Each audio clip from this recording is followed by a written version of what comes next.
Breaking news just coming in the last hour on the murders of a missing Redlands couple. Police say they've recovered remains that are believed to be the victims. They were found under the home of the victim's neighbor, who is now behind bars. KCAL News reporter Joy Benedict live in Redlands, where investigators just gave an update. Joy, what else did you learn?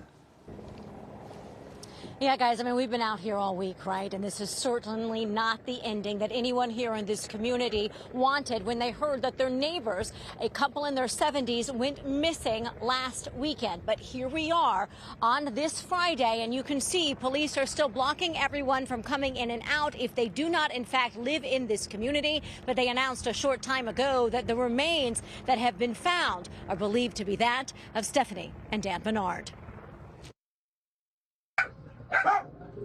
It's really scary that I've been living right next door for 6 days and that they've been there. It's a heartbreaking realization. As Tammy Wilkerson shot this video from outside her window, the scene, what's left of her neighbor's house, who's now accused of murder. I never would have expected him, ever. I'm his neighbor. He was a little eccentric. He drank a lot. But I didn't see this coming. Wilkerson lives next door to Michael Royce Sparks, a 62-year-old who has lived inside the Olive Dell Ranch nudist resort for decades. Police say he was in a standoff with them for hours Thursday after investigators went to question him about the disappearance of his neighbors on the other side, Dan and Stephanie Bernard. He didn't like them. He hated them. And he told me that many times. And the reason, and it's such a stupid reason. They had a tree that was on their property line, and Dan used to go trim the limbs, and he hated that. The couple was reported missing on Sunday when they didn't show up to church. The Bernard's vehicle found unlocked and abandoned about a half a mile away. Stephanie's cane and purse still inside their home. Shocking. Never dreamed in 100 years this would ever happen. But apparently it did. During the standoff Thursday night, sheriff's deputies used heavy machinery to knock down the walls to get inside the home. Police say Sparks was hiding in a sub-basement, but eventually surrendered. Finally, he came out with a gun.